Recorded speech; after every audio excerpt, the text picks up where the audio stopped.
시간 함께 보실 하나님의 말씀은 신약성경 로마서 4장 1절에서 3절 말씀입니다.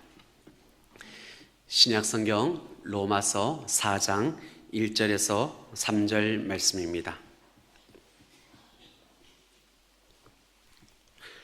제가 가진 성경은 신약성경 244면에 있습니다.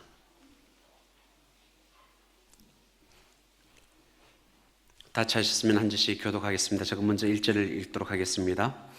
그런즉 육신으로 우리 조상인 아브라함이 무엇을 얻었다 하리요?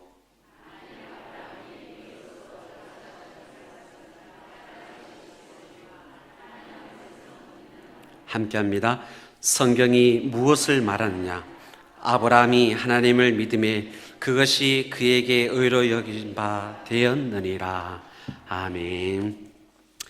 할렐루야. 오후 예배도 하나님 앞에 나와 예배하는 믿음의 가족 한 분 한 분을 사랑하고 축복합니다. 아멘. 오늘 말씀 제목 같이 한번 읽어볼까요? 말씀 제목입니다. 시작. 믿음이냐 행위이냐. 오늘 말씀을 저는 준비하기 전에 제목을 고민을 좀 많이 했습니다. 믿음인가 행위인가. 그래서 준비하면서 그런 생각을 했어요. 믿음이 먼저가 되어야 될까? 행함이 먼저가 되어야 될까? 여러분, 행함이 먼저 되어야 될까요? 믿음이 먼저 되어야 할까요? 또 다른 분은? 그래서 고민을 해봤어요. 근데 꼭 순간적으로 그 얘기가 한번 생각나더라고요. 우리들이 잘 아는 이야기 있죠? 닭이 먼저냐? 알이 먼저냐? 여러분, 닭이 먼저예요? 알이 먼저예요? 닭이 먼저예요? 어떻게 했어요? 그래요. 이것은 우리가 성경으로 보아서 하나님께서 만드실 때 알을 만드신 것이 아니라 닭을 만드셨다. 실체의 몸, 우리도 만들 때에 건강한 아담과 하와를 만들었다는 어떤 그런 상식을 연결시켜서 우리가 아는 이론입니다. 그죠? 근데 과학적으로 증명하는 것을 제가 또 말씀을 드리겠습니다. 영국에서 세필드 대학과 위옥 대학에서 교수들이 이 달걀을 구조 분석을 하였답니다. 이 달걀 안에 오버클레디닌이라는 그런 단백질이 탄산 칼슘을 방해성 결정체. 저도 몰라요 무슨 말인지. 그냥 이게 있다 하기 때문에 제가 거짓말하면 안 되기 때문에 그런 결정체가 만들어진대요. 그것이 바로 달걀 껍질을 만든대요. 근데 이 단백질은 닭의 난소 안에서 발견되는 성분으로 통해서 이게 만들어진다고 합니다. 그러면은 이 달걀은 난소의 그 성분이 아니라면은 달걀이 형성되지 않는다는 것이죠. 그렇기 때문에 어미닭이 먼저라는 것입니다. 이제 과학적으로 증명시켰습니다. 그럼 이제 본론적으로 말씀으로 돌아가겠습니다. 이 모든 것들은 사실은 서로 상반 논리적인 문제를 가지고 이해시키기 위해서 풀어놓은 문제고, 우리가 알아야 될 것은 믿음이 먼저인가 행함이 먼저인가. 성경에서 말씀하는 이 행함과 믿음에 대한 얘기들은 참 많이 우리가 볼 수가 있습니다. 정답은 믿음과 행함은 제가 말씀 준비하면서 저 나름대로 지론을 가지고 말씀드립니다. 같이 가야 된다는 것입니다.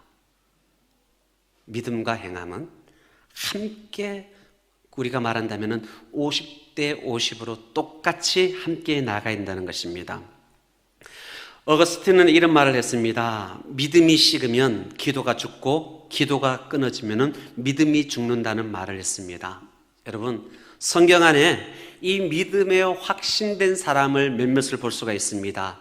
바로 그 누구냐면 우리가 잘 아는 백부장의 믿음을 볼 수가 있습니다. 백부장의 믿음을 보십시오. 예수님께서 하인에게 기도만 해준다면 낫는다는 믿음이 있었습니다. 그렇죠? 그래서 그는 예수님을 찾아 만났습니다. 그런데 그 믿음의 결정체가 확실한 행함의 믿음이었습니다. 예수님이 가서 고치자고 했을 때에 이 백부장이 뭐라 합니까? 말씀만 하시면은 가능하다고 말씀하십니다. 여러분, 이게 믿음과 예수님을 신뢰할 수 있는 행함이 같이 된 것이라는 것이죠. 행함 하나만 되는 것이 아니라 믿음이 함께 어우러졌을 때에 이런 기적이 일어났다는 것입니다. 12해를 혈류증을 앓던 여인이 있었습니다. 예수님께만 나아간다면 고칠 거라는 것을 믿었습니다. 그런데 예수님께 가까이 가는 걸로 끝난 것이 아니라 그의 옷자락을 만졌습니다. 믿음과 행위가 같이 있어야 된다는 것이죠. 그래서 성경에 보면은 믿음이 없이는 하나님을 기쁘게 할 수 없다고 했습니다. 그리고 또 야고보는 행함이 없는 믿음은 죽은 믿음이라고 말하고 있습니다. 그래서 우리는 분명히 알아야 될 것은 행함만 있고 믿음이 없는 것도 안 되고 믿음만 있다고 해서 행함이 없으면 그것은 하나님이 원하는 결론이 아니라는 것이죠. 아까 제가 방금 찬양 인도를 하던 우리 전사님 찬양인데 마지막 찬양에 제가 그런 한마디 감격을 받았어요. 뭐냐면은 한마디였습니다. 주의 영광 이곳에 가득해. 이곳이 무엇입니까? 이곳이 어디입니까? 예배장입니다. 교회입니다. 그러면 거룩한 성도들의 공동체가 모인 이곳에 주의 영광이 이곳에 있다면은 우리의 마음에는 그래, 미움도 자리하면 안 되겠고 불편함도 자리하면 안 되겠고 졸음도 자리하면 안 되겠고 그죠? 나의 모든 짐을 무겁다고 불평하지 말아야 되는 것이 오늘 예배하는 이곳이구나. 이곳은 무엇만 가득 차야 된다고요? 주의 영광만 가득 차야 된다는 것입니다. 그 주의 영광이 가득 차기 위해서는 정말 우리의 예배에서는 믿음도 있어야 되고 우리의 마음에 실천하는 행함도 있어야 되는 것입니다. 여러분, 가인과 아벨이 믿음으로 하나님 앞에 제사를 드렸습니다. 그런데 왜 가인의 예배는 받지 않고 아벨의 제사를 받으셨을까요? 둘이 똑같이 최선을 다해서 열심히 각자 일을 했습니다. 곡식이 중요한 게 아니고 동물이 중요한 것이 아니었습니다. 그들 가운데 늘 행하고 있는 행함의 믿음 가운데 하나님은 결론을 보시고 아벨의 제사는 받으시고 가인의 제사를 받지 않았다는 것입니다. 여러분, 이것을 아셔야 됩니다. 믿음의 그 실체는 무엇이냐면은 그 중심에 진실함이 있다는 것입니다. 여러분, 진실함이 없는 믿음도 진실함이 없는 헌신도 오히려 그것은 거짓이라는 것을 여러분에게 말씀을 드립니다. 제가 청년 때에 올레이셔스 경배와 찬양 이러면 이제 젊은이들은 잘 아는데 우리 어르신은 잘 몰라요. 경배와 찬양을 제가 늘 찾고 하스만 선교사님하고 사역에 같이 하고 이랬을 때에 경배와 찬양이라는 타이틀을 가졌어요. 그래서 올레이션스 경배와 찬양이 되면 경배와 찬양이 되어 있어요. 그리고 우리 찬송가를 보면은 찬양과 경배가 되어 있어요. 여러분, 어디가 먼저 어느 것이 맞다고 생각하십니까? 경배와 찬양이 맞을까요? 우리 찬송가에서 말했던 찬양과 경배가 맞을까요? 뭐 결론적으로 따진다면 두 개 다 맞긴 맞겠죠. 이론상 얘기를 한다면은. 그런데 선교사님에게 여쭤봤어요. 왜 선교사님, 왜 올레이션스 경배와 찬양입니까? 라고 물어봤더니 선교사님 이런 말씀하시더라고요. 경배를 하나님 앞에 드릴 수 있는 사람은 그 삶에 찬양이 묻어나오지만은 찬양만 할 줄 알고 잘한다고 해서 그 삶에 다 경배가 들어지는 건 아니다. 그래서 나는 경배를 드리는 자는 찬양하는 자다라고 고백해서 경배와 찬양이라 붙였다고 얘기를 하더라고요. 그래서 저도 경배와 찬양을 자주 얘기를 하죠. 여러분, 예배하는 자는 그 믿음이 동반되어야 될 줄 믿습니다. 그 사람은 어떤 사람이냐? 제가 말씀드렸던 것처럼 바로 그 말씀 실체 속에서 나타난 진실이 묻어나야 된다는 것입니다. 예수님께서 성전에서 기도한 두 사람을 설명하고 있습니다. 바로 바리새인과 세리입니다. 아주 도도하게 바리새인이 기도합니다. 감사합니다. 하나님, 나는 감사합니다. 저들과 같지 않기 때문에 저는 감사합니다. 저는 충분히 배웠고 충분히 가졌고 충분히 있고 넉넉합니다. 하나님 감사합니다. 저는 일주일에 2번 금식하고 하루에 늘 3번이나 하나님 앞에 기도하고 열심히 하나님을 찾는 저입니다. 하나님, 저들과 같지 않아서 저는 감사합니다 라고 기도합니다. 그런데 한 사람은 하나님 앞에 기도합니다. 하나님, 저는 죄인입니다. 가슴 치며 훌쩍훌쩍 울며 기도하면서 단 한마디로 외칩니다. 하나님 불쌍히 여겨주소서. 하나님 저는 죄인입니다 하는 세리의 기도가 있습니다. 여러분, 성경에는 누구의 기도를 들었다고 말씀하고 있죠? 세리의 기도 속에서는 무엇이 있었을까요? 바로 진실함이 있었습니다. 그 진실은 무엇이냐면은 사랑하는 마음, 하나님을 의지하는 마음, 말씀대로 살고자 하는 진실한 마음이 있었다는 것입니다. 그래서 외적으로 보여지는 환경을 통해서 그들이 신앙생활하는 모습이 그것이 하나님이 다 찾는 기준이 아니라는 것이죠. 네. 열심히 교회를 충성하는 거 좋습니다. 열심히 교회를 봉사하고 열심히 찬송하고 열심히 성경을 읽고 열심히 기도하는 거 좋습니다. 그러나 내면적인 진실한 하나님의 말씀의 순종과 결과가 없다면은 그것은 하나님이 기뻐하지 않는 모습이라는 것이죠. 오히려 바리새인과 같은 어떤 그 노를 덮어쓰고 우리는 신앙생활을 하고 있는 건 아닌지, 우리는 때로 우리는 우리의 마음을 질책할 수 있는 은혜도 우리 가운데 있어야 될 줄 믿습니다. 그래서 때론 내게 주어진 모든 환경과 여건이 충분히 좋을지라도 그래도 나는 이미 죄인입니다. 나는 씻을 수 없는 죄인입니다. 사람이 보는 그 기준의 높고 낮음이 중요한 것이 아니라 나는 그래도 하나님 죄인입니다 하면서 늘 하나님 앞에 엎드릴 수 있는 그런 진실한 마음을 가지고 살아갈 수 있는 저와 여러분 될 수 있기를 간절히 바랍니다. 그래서 하나님은 사회의 모든 환경을 바라보면서 정확하게 논리적으로 일을 시키신 분이 있죠. 여러분, 바로 사회적으로는 인정받지 못한 이 갈릴리의 그 업을 통해서 예수님의 제자를 만드셨습니다. 여러분, 하나님이 원하시는 그 한 사람은 어떤 사람이냐? 나를 발견할 줄 아는 사람, 그리고 겸손한 사람, 그리고 순종할 수 있는 사람. 제가 이번에 정책 당일을 끝나고 먼저 쪽과 전화를 해야 될 분이 있었습니다. 그래 목사님께서 이제 저를 보고 이제 교육 목사이기 때문에 전화를 한번 드리라고 얘기했어요. 그분하고 통화를 했는데 거의 1시간 통화를 했어요. 설득을 했어요. 아직 저는 준비도 안 됐고 아직 저는 부족해요. 그런데 저는 그렇게 생각합니다. 우리의 부족함을 하나님이 내놓으실 때 그때 하나님은 일하실 것입니다. 집사님은 너무 고민하고 계셨어요. 그래서 제가 그랬어요. 집사님의 그 순수함을 하나님이 쓰시려고 목사님께서 기도하고 준비하시다가 집사님을 주목하신 것 같아요. 집사님 한번 순종해 보십시오. 결론이 안 났습니다. 부담감 가지죠.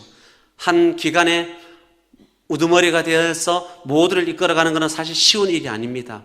바로 그 겸손을 하나님 보신 줄 믿습니다. 제가 그랬죠.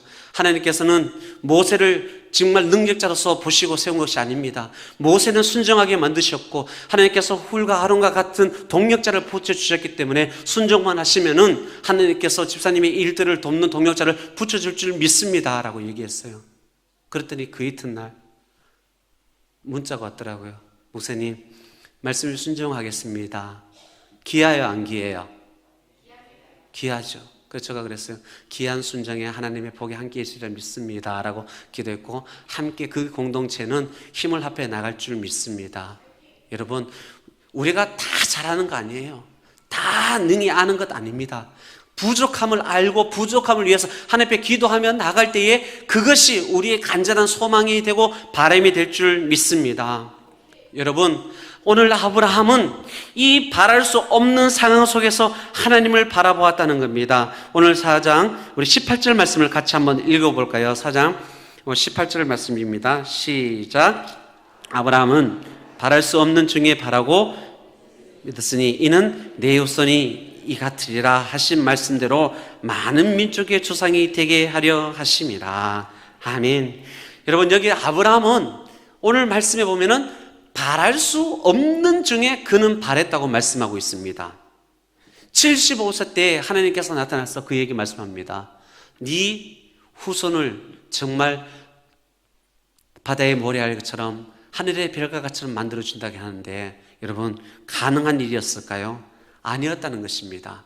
그러나 아브라함은 그 속에 진정한 믿음이 있었기 때문에 하나님의 그 말씀을 조금도 오해하지 않고 그 말씀을 마음에, 그 심중에 담아두면서 묵묵하게 순종해 나아갔다는 것입니다.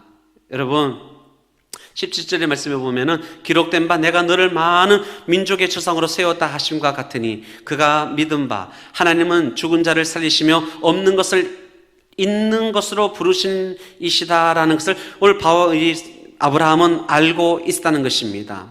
여러분, 아브라함은 보십시오. 사라도 이미 경수도 끊어 죽고 자기 환경에 봤을 때는 전혀 이 일들은 이루어질 수 없는 환경이라는 것을 알았다는 것입니다. 그러나 단 하나, 하나님이 모든 것을 하실 수 있는 그 진실한 믿음이 그 속에 있었기 때문에 그는 그 보이지 않는 상황에서도 하나님을 의지했다는 것입니다. 오늘 아침에 담임 목사님께서 말씀하신 것처럼 그는 그 믿음이 내면 속에 잠재해 있었기 때문에 자신의 독자 아들 이삭을 하나님께 바치라 했을 때에 정말 자신의 머리로 판단하지 않고 그를 내리치려고 했을 때에 그때 하나님께서는 아브라함을 잡아주신 것입니다. 그리고 그 말씀을 통해서 우리가 한 번 더 보아야 될 것은 다니엘입니다. 다니엘이 뜻을 정한 것은 다니엘 속에 있는 하나님을 향한 믿음이 있었다는 것입니다. 여러분, 하나님의 역사와 하나님의 일은 언제 일어나느냐? 내가 결정할 때 하나님이 일어날 줄 믿습니다. 오늘 아침에 말씀하신 목사님께서 말씀하신 것처럼 내가 무언가 주시면 능력받아서 내가 하겠습니다라는 것이 그게 믿음이 아니라는 것입니다. 다니엘의 상황은 어떤 상황입니까? 포로로 잡혀온 상황입니다.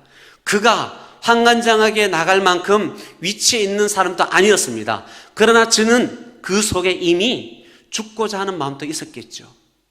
결단이 있었겠죠. 그래서 그런 얘기합니다. 저는 왕의 진미를 먹지 않겠습니다라고 결단을 합니다. 그리고 뜻을 정한처럼 저는 그렇게 하지 않고 자기들은 자기들의 원하는 양식대로 일을 하고 배우고 나갔을 때 결과를 한번 봐야 달라고 담대하게 나갑니다. 그는 하나님 앞에 범죄하지 않기 위해서 그 왕의 장에서 내려오는 그것은 신에게 제사 드리는 음식이기 때문에 그 제사 드린 그 음식을 다니엘은 하나님의 사람이 그것을 더럽히지 않기 위해서 세상의 법을 따르지 않고 그는 하나님을 중심에 두고 뜻을 정했다는 것입니다. 그때에 하나님이 환관장에게 역사하십니다. 그리고 다니엘을 하나님께서 도와주셨다는 것입니다. 그래서 우리는 믿음은 행할 때 기적이 나타난다는 사실들 여러분 잊지 마시기 바랍니다. 여러분 이것이 정리되지 않으면 안 되는 것입니다. 바랄 수 없는 상황에서 바라볼 때에 하나님은 그거 일로 통해서 기적을 이루어 가실 줄 믿습니다. 여러분 모세는 믿음으로 하나님께서 내밀라 하는 지팡이만 밀었습니다. 그것을 의심하고 불안하게 하나님 앞에 고민했다면 홍해는 갈라지지 않았을 것입니다. 반석에 물은 나지 않았을 것입니다. 그러나 그 말씀을 의지하여 보이지 않는 상황이지만 믿음으로 눈을 떠서 그것을 쳤을 때 기적이 일어난 줄 믿습니다. 그리고 마지막으로 아브라함의 믿음은 결코 믿음이 약해지는 믿음이 아니라는 것이었습니다. 오늘 본문에 읽지는 못했지만 19절 말씀 같이 한번 19절입니다. 읽어볼까요? 그가 100세 되어 자기 몸이 죽은 것 같고 사라의 태가 죽은 것 같음을 알고도 믿음이 약하여 지지 아니하고 아멘.